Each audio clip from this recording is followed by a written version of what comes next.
నమస్తే, welcome to Leo. IT minister అంటే ఎలా ఉండాలి అనే దానికి నిర్వచనం పలుకుతున్నారు ఇప్పుడు ఐటీ శాఖ మంత్రి నారా లోకేష్ గారు. అయితే గత హయాం ఏదైతే వైసీపీ హయాంలో ఐటీ శాఖ మంత్రి అని చెప్పుకునేటువంటి ఒక గుడివాడ అమర్నాథ్ అలియాస్ గుడ్డు అమర్నాథ్ గురించి అందరికీ తెలిసిందే. అయితే నిన్నగాక మొన్న ఎప్పుడైతే ప్రధానమంత్రి మోడీ గారు 2,08 కోట్ల పైచెలకు ప్రారంభోత్సవాలు చేస్తే దాంట్లో మొత్తం మేము చేసుకున్నటువంటి ఎంఓయూలే వాటికి ఇప్పుడు శంకుస్థాపన చేస్తున్నారు అని చెప్పేసి అంటున్నారు. గతంలో ఉన్నటువంటి కంపెనీలు మేము మాట్లాడిన కంపెనీలు ఇప్పుడు తీసుకొస్తున్నారు అంటున్నారు. అయితే గత వైసీపీ హయాంలో ఎందుకు తీసుకురాలేదు అనేటువంటి ప్రశ్నలు మాత్రం ఇప్పుడు ఏపీలో 4th క్లాస్ చదువుకునే పిల్లవాడు కూడా వైసీపీని ప్రశ్నిస్తున్నాడు. దీని గురించి మనతో మాట్లాడడానికి సీనియర్ జర్నలిస్ట్ కనకదుర్గ వడ్లమణి గారు ఉన్నారు. వారిని అడిగి తెలుసుకుందాం. మేడం నమస్తే. నమస్తే అండి. మేడం, ఇప్పుడు ఏపీలో ఉండేటువంటి ఒక చిన్న పిల్లవాడికి కూడా ఏపీ రాజకీయాల గురించే కాదు, ఏపీలో జరుగుతున్న ప్రతి ఒక్కటి సుస్పష్టంగా అర్థమవుతుంది. అయితే వాళ్ళు ఏదైతే 151 స్థానాల నుంచి 11 స్థానాలకి పరిమితం చేసి ఓటు రూపాయలు చూపించారో అది నిజమైంది. అది వాళ్ళ కళలన్నీ కూడా ఇప్పుడు సాకారం అవుతున్నాయని చెప్పుకోవచ్చు.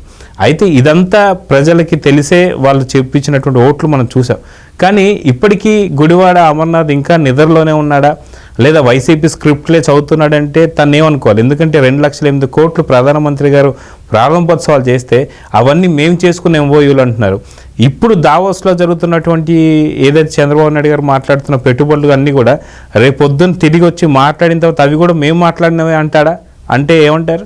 గుడ్డు అమర్నాథ్ గారు ఇప్పుడు నిద్ర మేల్కొన్నాడు. ఆయన అంటే ఉలిక్కిపడి లేచాడు. 2,08,000 అనేసరికి అమ్మ ఏంటి ఇంత భారీగా ఉంది, ఇది మన హయాంలో ఎప్పుడు చేయలేదు కదా, సరే ఓ మాట అనేద్దాం అని ఇది మా హయాంలో స్టార్ట్ అయింది. ఇవన్నీ మేము ఎంఓయూలు చేసుకున్నాము, మీరు దానికి రిబ్బన్ కట్ చేస్తున్నారు అంటున్నాడు.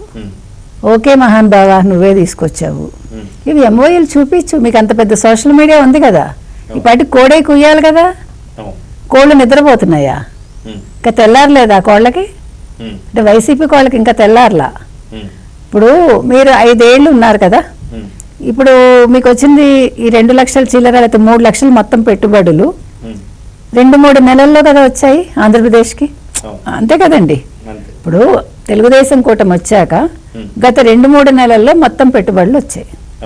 మరి మీరు 5 ఏళ్ళు ఉన్నారు, మీరు ఎలక్షన్స్ ముందు ఎప్పుడు కూడా పొరపాటున కూడా మేము సంపద సృష్టించామనో, లేకపోతే మేము అభివృద్ధి పనులు చేశామనో, మేము ఇన్ని కంపెనీలు తీసుకొచ్చామనో ఏ రోజైనా మీ ప్రసంగాల్లో ఉందా? ఒకసారి మొత్తం రివైండ్ చేసి చూసుకోండి అమ్మా. అదిగాక వాళ్ళ అసెంబ్లీ సాక్షిగా ఇదే గుడివాడ అమర్నాథ్ బొబ్బట్లతో ఎంఓయూ చేసుకున్నాము, అప్పడాలతో చేసుకున్నాము, కోడిగుడ్లతో చేసుకున్నాము, ఆమ్లెట్లతో చేసుకున్నాము, పచ్చళ్ళని లేదా అల్లం వెల్లుల్లి పేస్ట్ అని, అసలుకి ఇవన్నీ నిజంగా అసెంబ్లీలో మాట్లాడాల్సిన మాటలేనా అంటే ఏం చెప్తారు? ఏమండి, ఇప్పుడు ఎంత చెట్టుకు అంత గాలి, అతని స్థాయి అంతే కదా.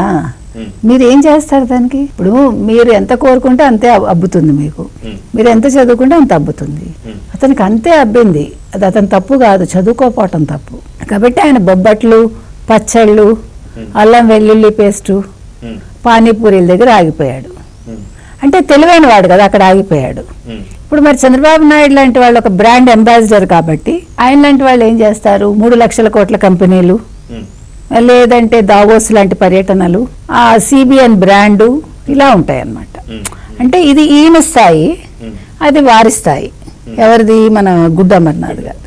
కాబట్టి మీరు అలాంటి ప్రశ్నలు వేయకూడదు. అయితే వాళ్ళు గత ఎన్నికల ముందు ఏం చేశారంటే 2 బట్టలు నొక్కండి మేము సంక్షేమాలు ఇచ్చాం, 2 బట్టలు నొక్కండి మీ రేషన్ కార్డు కట్ అవుతుంది, మీరు 2 బట్టలు నొక్కండి, నొక్కకపోతే మీకు మేము సంక్షేమ పథకాలు రద్దు చేస్తాం. అంటే అన్ని బెదిరించు, నువ్వు ఓట్లు దండుకో. కానీ ఆ బెదిరింపులకు ప్రజలు బెదరలేదు. సరే నీ పని ఇలా ఉందా అని చెప్పి వాళ్ళు ఏం చేయాలో చేశారు. కాకపోతే ఏంటంటే అప్పుడు వాళ్ళకి లాస్ట్ మినిట్లో మీకు గుర్తుంటే మాకు ఇన్ఫోసిస్ తీసుకొచ్చాము, పోర్ట్లు అభివృద్ధి చేస్తున్నాము, ఇట్లా ఒక 2-3 చెప్పుకున్నారు వాళ్ళు. మీరు మొత్తం వాళ్ళ వీడియోస్ అన్నీ వాళ్ళని రివైండ్ చేసుకోమనండి, మనం కావాలంటే వేసి చూపిస్తాము. వాళ్ళు ఏం అభివృద్ధి పనులు చేశారో వాళ్ళు చెప్పారు, మనం వాళ్ళు చూపించగలం. కాబట్టి ఇప్పుడు మీరు అన్నట్టుగా ఇప్పుడు ఈ గుడ్డు అమర్నాథ్ గారు రేపు పొద్దున్న ఏం చేస్తారంటే, చంద్రబాబు నాయుడు గారు దావోస్ నుంచి వచ్చాక ఇప్పుడు పెట్టుబడులు వస్తాయి కదా, వెల్లువలాగా కంపెనీలు వస్తాయి, తర్వాత వీళ్ళు ఎక్స్చేంజ్ ప్రోగ్రామ్స్ ఉంటాయి, తర్వాత యువత కూడా చాలా డెవలప్ అవుతారు. అప్పుడు ఏమంటాడంటే ఇవన్నీ నేనే చేశా అంటాడు. కావాలంటే చూడండి, ఇవన్నీ మా టైంలో మేము చేసేసాం, మేము ఎంఓయూలు రాసేసుకున్నాం, కాకపోతే ఏంటంటే మేము ఇంప్లిమెంట్ చేసేలోపు మా ప్రభుత్వం పడిపోయింది అంటాడు. కాకపోతే దావోస్ ఎప్పుడు వెళ్ళలేదు ఆయన, పాప చల్లగా ఉంటుంది కదా, ఆయన పాప పండు ముసలి కదా, తట్టుకోలేడు. అందుకని ఆయన దావోస్ వెళ్లకుండానే ఇక్కడి నుంచి అన్నీ చేసేస్తాడు. ఆయన జగన్మోహన్ రెడ్డి గారు అయితే దావోస్ వెళ్తాడు, పాపం వాళ్ళు అడిగిన ప్రశ్నలు అర్థం కావు, ఎందుకంటే నేను పరీక్ష రాయలేదు కదా, ఎవరో రాశారు నా పేరున, అందుకని నాకు అవి అర్థం కావు. అందుకని ఇట్స్ ఎ లెంగ్దీ క్వశ్చన్ అంటారు. కానీ పాపం చంద్రబాబు నాయుడు గారు ఏం చదువుకోలేదు కదా, ఆయన ఏదైనా అనర్గళంగా మాట్లాడేయగలరు, అనర్గళంగా చెప్పేయగలరు, తర్వాత ఎదుటివాడిని కన్విన్స్ చేసి రాష్ట్రానికి ఏం కావాలో అవి తీసుకురాగలరు. అందుకని సిబిఎన్ గారు ఒక బ్రాండు, అందుకని జగన్మోహన్ రెడ్డి గారు ఏమనాలి, మనం ఒక పేరు పెట్టాలి, మనం ఏమనాలో మనకే అర్థం కావట్లేదు, ఎందుకంటే అక్కడ ఏమీ లేదు కాబట్టి. అయితే ఇదే అంటే యథా రాజా తదా ప్రజ అన్నట్టుగా గుడివాడ అమర్నాథ్ ఒక రకంగా మాట్లాడితే దానికి పైచిలకు మాట్లాడిన మాటలు మాత్రం వైఎస్ జగన్ అని చెప్పి అనుకోవచ్చు. ఏంటంటే నిజంగా ఎప్పుడూ నేను కలగనలేదు, ఏదైతే సీమ ప్రాంతానికి ఫిష్ మార్ట్లు వస్తాయని చెప్పేసి, సో అది పెద్ద గొప్పగా తను మాట్లాడిన మాటల్ని ఎలా చూడాలంటే ఫిష్ మార్ట్లు కావచ్చు, లేదంటే మటన్ మార్ట్లు కావచ్చు, వీటి గురించి మాట్లాడాడే కానీ పెట్టుబడుల గురించి ఎప్పుడు మాట్లాడలేదు. సో ఫిష్ మార్ట్ లేదా మటన్ మార్ట్ అంత పెద్ద స్థాయిలో మనం ఊహించుకోవాలంటే ఏం చెప్తారు? అంటే ఇప్పుడు ఇది ఈయన స్థాయి, మళ్ళీ మీరు అది గుర్తుపెట్టుకోండి. ఇప్పుడు మనకి తీసుకోవటమే తప్ప ఇవ్వటం తెలియదుగా, దోచుకోవటమే కానీ మనం పంచిపెట్టడం తెలియదుగా, అందుకని కంపెనీలు పెట్టడం తెలియదు, కంపెనీలు దోచుకోవడం ఆయనకి తెలుసు, అందుకని అవే మాట్లాడతాడు ఆయన. ఇప్పుడు అవన్నీ మళ్ళీ ఇప్పుడు పెద్ద పెద్ద మీరు ఐటీ కంపెనీలు ఇవి అంటే మళ్ళీ ఆయనకు అర్థం కాదు, మీరు అదొకటి గుర్తుపెట్టుకోవాలి.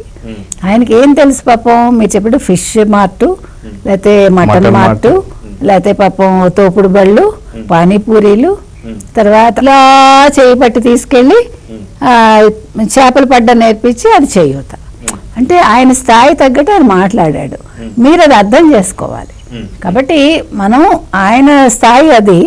చంద్రబాబు నాయుడు గారికి ఏముంది, పని పాటు లేదు కదా, ఎట్లా ఆంధ్రప్రదేశ్ని డెవలప్ చేయాలి, 7 నెలల్లో మనం ఎన్ని లక్షల కోట్లు తీసుకురావాలి, తీసుకొచ్చాడు. దావోస్ వెళ్ళాలి, యువతకి 2047 ఎందుకు 2030 లోపే మనం మొత్తం టెక్నాలజీ తెచ్చేయాలి, వాళ్ళ బుర్రలు నింపేసి వాళ్ళు చక్కగా వాళ్ళు మంచి మంచి ఉద్యోగాలు తెచ్చుకుని వాళ్ళు ప్రపంచం అంతా కూడా వాళ్ళు విస్తరించాలి. ఇది అంటే ఒక బాగా మేధావైన ఒక ముఖ్యమంత్రి ఆయన అయితే ఎవరు, మన జగన్మోహన్ రెడ్డి గారు. ఈయనకి ఏమీ మేధ లేదు, కానీ ఈయనకి తెలుసు మేధను ఎలా తీసుకోవాలి, తన మేధను ఎలా పంచిపెట్టాలి, ఎట్లా రాష్ట్రాన్ని అభివృద్ధి చేయాలి తెలిసిన ముఖ్యమంత్రి కాబట్టి నేనే ఒక బ్రాండ్ అనుకున్నాడు ఆయన. ఆయనకు తెలియకుండా నేను ఒక బ్రాండ్ అయిపోయి, ఆ బ్రాండ్ అయి ఈరోజు ఇంతమందికి ఉద్యోగ అవకాశాలు ఇస్తుంది, ఇంతమందికి అన్నం పెడుతోంది. ఐటీ అనేది ఇట్లాగా ఒక పెద్ద వటవృక్షంలాగా పెరిగేలాగా చేసింది. కాబట్టి ఇవన్నీ కూడా రేపొద్దున్న పొరపాటున మీ గుడ్డు అమర్నాథ్ గారు ఎంత నా ప్రతిభన్నా కూడా మీరు ఆశ్చర్యపోకండి, ఎందుకంటే పాప ఆయన అప్పుడే నిద్రలేస్తాడు.